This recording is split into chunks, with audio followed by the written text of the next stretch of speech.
Here comes a question for UAP. Has Tennessee got their fair share in this 24 cycle? The summer recruiting season is over. How much are we really catching up to the Bamas, the Georgias, and the other college football playoff teams? Yeah. I think they got their fair share, between the end of June and the 1st of August. Now, since then, they've kind of went a little bit quiet, had some guys come off the board. So in that realm, I would tell you they've not got their fair share since then. Out of that group that's either committed or committing here in the next week or two, still have some targets on the board. We'll see what happens on Monday with Jordan Ross. Like I said, if you're just basing it off of those 4 teams, I still kind of like where Tennessee's at. But does somebody come out of left field for Jordan Ross? Does that happen? I mean, again, I don't know. We'll see. And then, Chris Cole going to do something September 10th. As Matt put on the board on Wednesday, he has officially locked in his official visit to Tennessee on that Austin Peay weekend, which means Tennessee's got a real shot. I don't think he would be taking that visit and taking the Southern Cal visit if he was locked in with Georgia. I think Georgia's a major player there. In my opinion, they're Tennessee's biggest competition. But again, I don't think he's taking those 2 OVs if he has already made up his mind. And then, of course, you've got Cam Michael, who could potentially bump up his OV, and not go in November, but do it sooner. We'll see what happens with Ryan Wingo.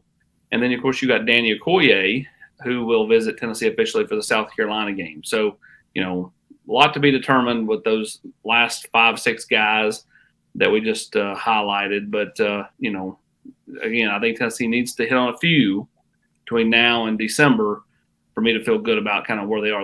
Again, right now, they rank 8th. I mean, it's a good class, but, to take it up a notch, you've got to hit on a couple of these guys. Well, on that note, a lot of those players you just mentioned right there, Newman's got a little over-under set at 2.5. Cole, Wingo, Ross, Williams, Michael, Danny O. Williams, Winery? No, A. Williams. Oh, Amaris Williams. Amaris, yeah. I don't know. I'm not answering it. I'll just leave it with. It does me no good to answer these anymore.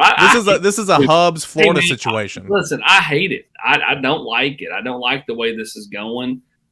It makes my job not as much fun. It makes my interaction with people on the board not as much fun. But it doesn't behoove me to say that. I mean, there's a thread on the board talking about can't believe we lost all these guys, and then it's labeled like Jaden Riddale. I mean, you leave for a guy in March or April, that's not the same thing as getting it across the finish line. I mean, there are schools. I mean, how many schools led for Bennett Warren and he picked Tennessee? I mean, you're going to have that. It's the ones that you felt like you got it across the finish line with the Kai Bates or somebody like that. Those ones sting. But some of those, I mean, again, Winery, you led way back 3-4 months ago, not in the last few months leading into a decision. Well, and all that's relative because you can lead for 99% of the time, and then it changes on a dime, and it's kind of like I said on the board. I can have it 100% nailed. You have no idea the information that I have on a kid and how it goes down, and then one phone call flips the whole thing, and that makes me 100% wrong, and it is what it is. So, I'm trying to dodge the question. It's just too early for me to give a 2.5 over/under for those kids. Maris Williams is one. Tennessee continues to work, but I mean, to me, that's something you won't know about till later in the fall. Same thing with Cam Fountain. 2 guys are trying to flip. Yeah, you got to get those guys on campus, and it's different. I mean, that's the reality, and that's not a cop out. You're going to cover it as hard as you can cover it, but the reality is, it can be one way, and while you're talking to somebody, they can get a phone call, and they can click back over and say, "Hey, things have changed. I'll have to talk to you later." And that's crazy to think, but that's the reality of today's world of recruiting that you're dealing with. That makes it super challenging to lay out the roadmap for everybody because, man, there's so many detours on that thing, depending on a text message or a phone call or something like that can just, change it. And the other thing, too, is, you look at some things and you say, well, this guy, I mean, they're in it because he's definitely going to visit here and there. Was he visiting somewhere because he's really interested in it? or is he visiting there to keep leverage for NIL things? Yeah. Is that a possibility? And that's certainly a possibility with anybody. And here's your perfect example. Brandon Baker's going to put out the top 5. I expect Tennessee to be in that top 5. He's not been here. Doesn't have any plans to be here. Now, why are they in the top 5? Because Tennessee signed a quarterback last year for a lot of money. And people, ultimately, you want to use that, hey, man, Tennessee's recruiting my guy, and you're really going to have to bring it. And it helps leverage, their player into getting more NIL money. And it's kind of the way of the world, the time we're in. And again, it makes everybody's job, whether it be football or Rob's job in basketball or whoever covering recruiting, a nightmare, a thrill a minute, and a loss of hair. Well, AP, and I know you've seen this, and I've seen we've all seen it or heard about it.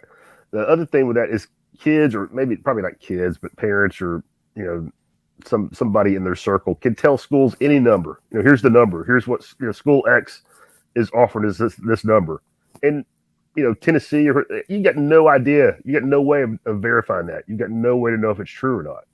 100%. It's one big game of chicken, man. Are you Biff and end up in the manure or not? And that's, you're right. 100% right, Rob.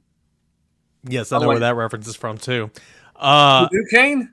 I do. A little Back to the Future, a little trilogy. Oh, your wife made you watch that movie. Oh no, I love the Back to the Futures. I saw it when it came out in the theater. Low key, the third one is really good. It's not the best one, but it's really good.